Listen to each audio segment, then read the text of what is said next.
Good morning. I will talk today about guilt. When you use often the word um, I did, I so I think, I thought, I obsessed about, when you held yourself responsible for the thought, for the OCD thought, the OCD compulsion, the OCD, specifically the OCD thought and the OCD feeling, when you introduce the feeling of I inside the obsession, when you don't differentiate between yourself and the obsession, when you mix your identity between your identity with the obsession, then you will hold yourself responsible for the obsession or the feelings and the thoughts and the maybe compulsion that you do. You feel yourself responsible, okay, and you begin to blame yourself. But if you held yourself responsible, you blame yourself, then you will feel guilt. And now the guilt, when you reach guilt, what is guilt? Okay, what is guilt? It is thought, then feelings. But when you reach the guilt, if the guilt become continuous, then you will feel self-hatred. Okay, say self-hatred, sorry. When you feel self-hatred, now you have entered a big problem, because now you how do you suppose that you will make contact with yourself if you hate yourself? Of course, the more you hate yourself, the more you will refuse yourself. You will refuse your experience, the self-experience, the self-emotion, the self-thoughts. You will become a statue of refusal. Okay, you will refuse. That means you will not accept. Okay, so acceptance. Now we're coming back to acceptance. Okay, so you will not have a good relationship with yourself. That means, again, more loss of contact with yourself. But if you lose your contact with yourself, you cannot check your intent. You you will suspect that, oh, I am the one who thinks about these bad, ugly thoughts. I am a harmful person because I think about these harmful things. And because you hate yourself, it is difficult for you to get in touch with your intent or with your with your real self, to know your position, to know where I am standing now. What is my position now? This is because you hate yourself. So guilt, it has a lot of function to maintain OCD obsessions and OCD compulsions, but one of the most important thing is that guilt make you hate yourself, and this is self-hatred, and that means the distance between you and your real self become bigger and bigger, and that means the distance between you and your fake self or the OCD self become smaller and smaller.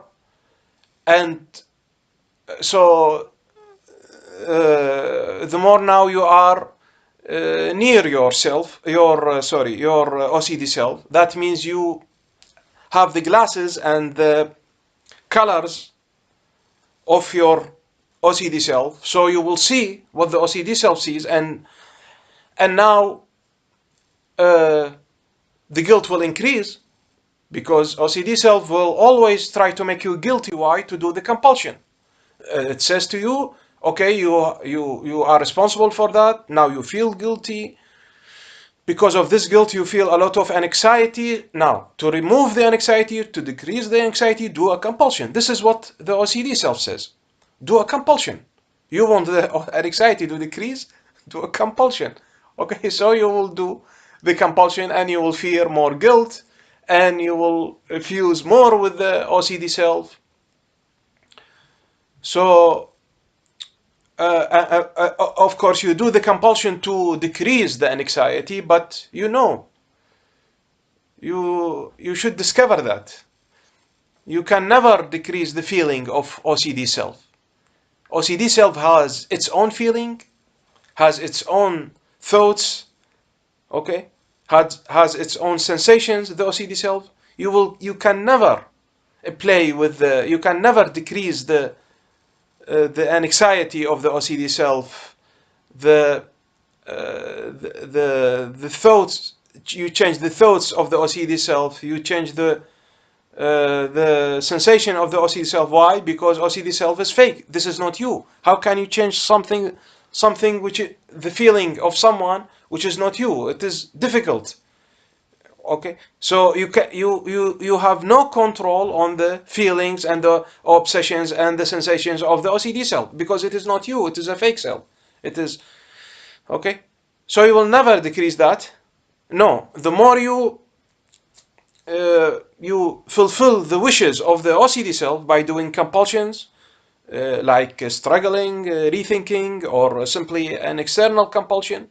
Okay, by doing like washing your hand or checking or avoiding places and ideas. And so the more you do that, the more you fulfill the wish of OCD self, and the more you will get entangled and captured and fused with the OCD self.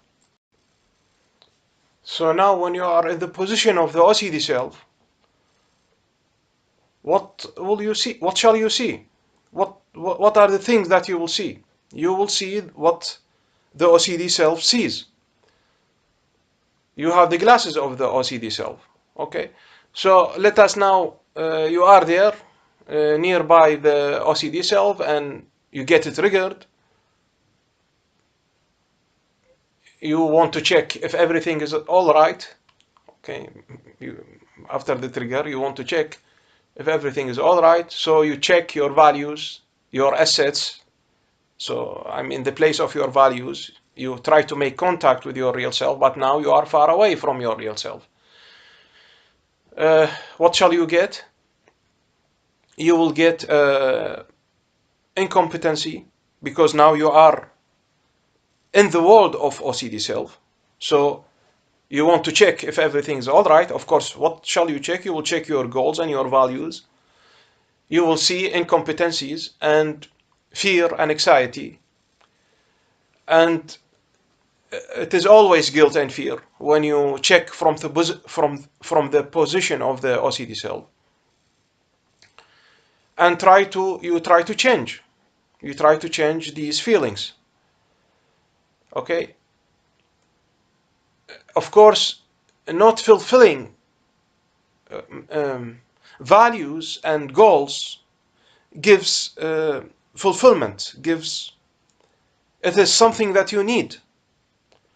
So when you check after the trigger and you find that there is unfulfillment needs because you feel incompetent in your values, in your value domains, you feel incompetent. Why? Because you are in the position of fake self, in the position of OCD self. So you feel incompetent and you need to feel safe. So you try to fulfill these needs of feeling safe. What shall you do? OCD cells advise you to do the compulsion to decrease anxiety. You do the compulsion and you will see that anxiety will increase. It is always like that. So it is very important that you be aware that you, after a trigger or at the time of the trigger, you be aware that you are not in the position of the OCD self. You are not down. You should approach up. Okay? How can you do that? Of course, through the therapy steps. This is why I'm making these videos to watch yourself, to watch your position, to be aware, to be mindful of your position, and you do step 1, 2, and 3, and 4, or 1, 3, or 1, or simply 3, according to your advancement in the therapy. Okay, so it is very important to know and to understand that at the position of the OCD self, when you are thinking from the position of the OCD self, you will see what the OCD self sees.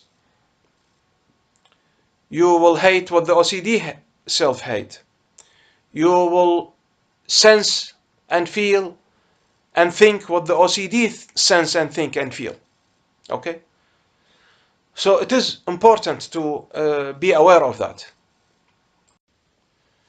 This is why you should be aware of the cognitive errors and thinking errors. We have already explained many thinking errors or cognitive errors or automatic thinking errors. Okay, this is why you should be aware of these errors. Watch for shoulding and musting when you should or you must yourself, because continuous shoulding and musting, and you don't do that, you don't do what the OCD says, should, must, then that means you will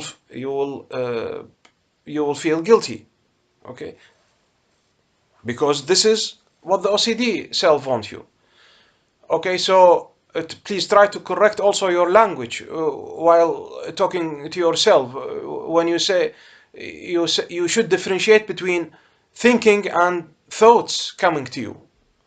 Okay, so in fact you use maybe this word, I think, I feel, I sense, but in fact you don't think and you don't feel, you don't sense. In fact, these thoughts are thrown to you, and these feelings are thrown to you. These sensations are thrown at you. Okay, so you think that you really thinking about them, but it is in fact now you are you are near the position of the OCD self. This is why you are very busy with thinking. You are very busy with overthinking and struggling and with these thoughts. So be aware is that thinking about killing is not the same as killing. Okay, so I have the thought is better than I am thinking. I have the thought that I am dirty. It is better than you say that you say I am dirty or I think I am dirty. It is better to to to remove the I-ness, the self, the I-ness from the OCD obsession. Because it is an OCD obsession. It is from the OCD self. It is not from you. It is from I, from my real self.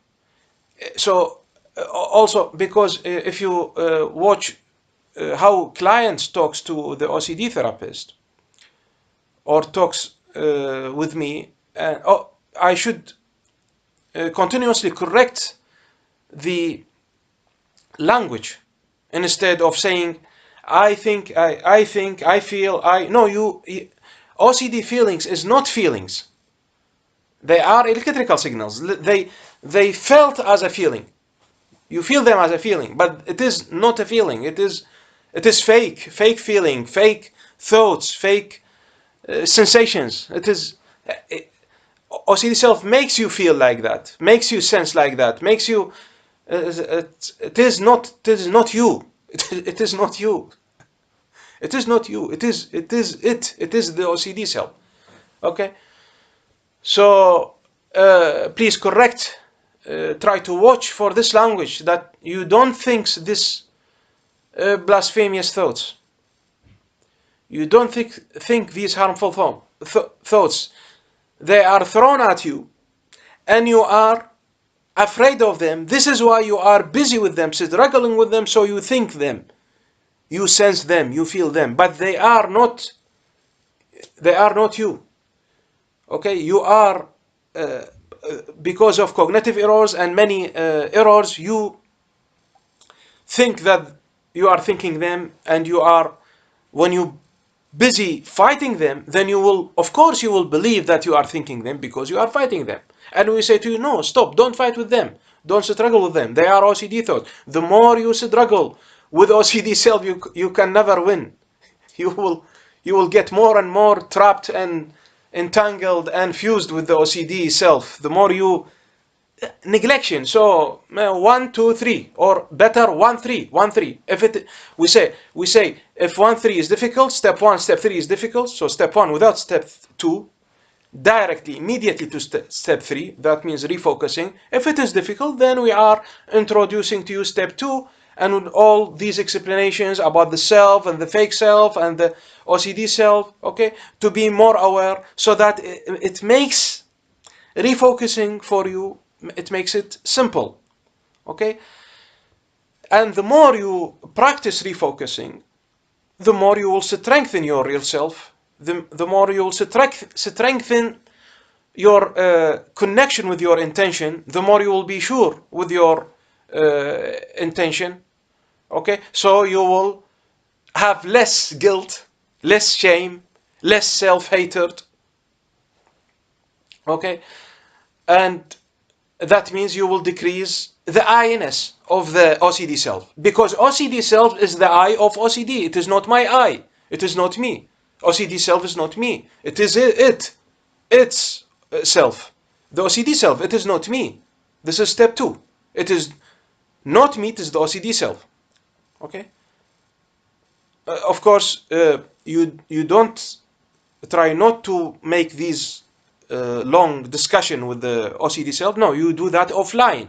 You do that through exercises, and exercises with yourself, not at the time of the OCD. Sometimes in the beginning maybe you should do it, but later you do these discussions, thinking, contemplation, offline. So without OCD trigger, you understand that, you feel now cognitively, you understand what I'm talking to you, what I'm explaining to you, you understand that, and then you use a shortcut of this discussion, of this understanding of you, a shortcut during the steps. When an OCD trigger comes, you use a shortcut of this discussion. You will not discuss, and you will not do that and discuss and try to understand the OCD obsession. No, you understand it offline, after or before the obsession, when you are busy with exercises, when you are busy with films, when you are listening to the films, listening to the therapy. No, you do that. After that, no. I mean, at the time of OCD attack, you try to do the steps. Simply 1 3. If it is difficult, 1 2 3. And maybe at the end, if you get more advanced, in the therapy, you will do only 3. So you simply refocus. Okay. Guilt is always punishing. So when you feel guilty, in fact, you are endorsing the speech of OCD self. You say to the OCD self, you are true. You are true, and I should do the compulsion, and this is why I feel guilt. I feel guilty because I am wrong, because I am bad, because I am the one to blame for OCD compulsions. I am the one to blame for OCD thoughts and feelings. And okay, so guilt is always punishing. This is why it is a very good habit to give yourself a treat, or to reward yourself when you do something, when you stop, when you do the therapy, when you don't do the compulsion, when you don't do what the OCD self telling you. So anytime you don't do the compulsion, try to give yourself a treat. Try to reward yourself. Maybe One of the most important thing is that you record your success. You record your success. This happens also through value. The fourth step, when you are valuing the OCD. This is why I didn't do the compulsion. At the end, you will say in the fourth step, this is so. It was trivial. It was nothing. It was. This compulsion, these OCD thoughts, obsessions are nothing. In fact, they are empty of meaning. Well, they are nothing. They are not me. And that means you didn't do the compulsion, so you give yourself a treat. You reward yourself. If you reward yourself, that means you know yourself. And this is important, that you know yourself. Okay. It is important because OCD try always to mix your identity with his obsessions, with his compulsions, with his thoughts and feelings, and try always to fuse your identity with that, because there lies its power. The power of OCD is in the identity mixing. It mixes itself with your identity and says, this is me. I am the hateful thoughts. I am the criminal. I am these thoughts about harming, about sex, about gay, about blasphemous, about the religion, about these are you. This is me. This is I. This is I. And there you are guilty. You are to blame. You are wrong. You feel doubt. What is doubt? What is doubt? Why doubt? Doubt because you will not you will not kill someone. But if you doubt that you can kill someone, then maybe you are to blame. Oh, okay. So if you don't kill someone, if you don't do the wrong thing against your value, if you didn't kill someone, if you didn't do gay sex, if you didn't say the blasphemous words, you are not to blame. But if you doubt that you are a gay, if you doubt that you are a harmful person, if you doubt that you are a disbeliever, now the OCD can a little bit, can make you a little bit feel guilty. But if this is why always we say in OCD, try to derive your identity from work, from behavior, not from thoughts and feelings, and this will came later. But at the beginning, stopping the compulsion and behavior, I mean by behavior and doing, is internal or external behavior. So the most safe way to derive your identity is from doing, from behavior, from work. Doubt, why? Because if you didn't do this criminal action, OCD will find always a way to get you involved in this criminal or sexual or blasphemous or like action. It uses, as an example, it uses doubt. So you didn't kill him, but maybe if you didn't do something like the compulsion, you will kill him. You will become a disbeliever if you don't do such a compulsion, repeating the prayer or repeating wudu or something like that. Okay. So it will always find something to get you involved in the hateful, repugnant action. Doubt is the most ideal case, is the most ideal tool, because doubt is simply a thought. You doubt, and when you doubt that you are a disbeliever and believing in God is the biggest value that you have. Even a small doubt, okay, a doubt will make you feel guilty, and now you feel guilty. When you feel guilty, that means that you are to be blamed. You are responsible for. So you are responsible for. When you are responsible for, you are to blame, then this is it. This is what the OCD wants. You are responsible for, you are to blame.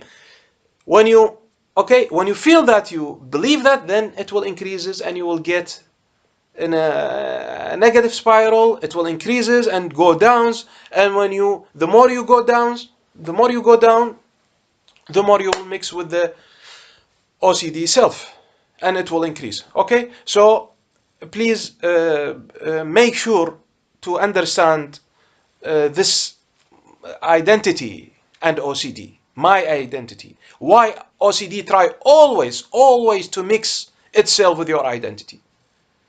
Okay, I hope that this video is you can benefit from this video. See you in the next video, and bye bye, take care.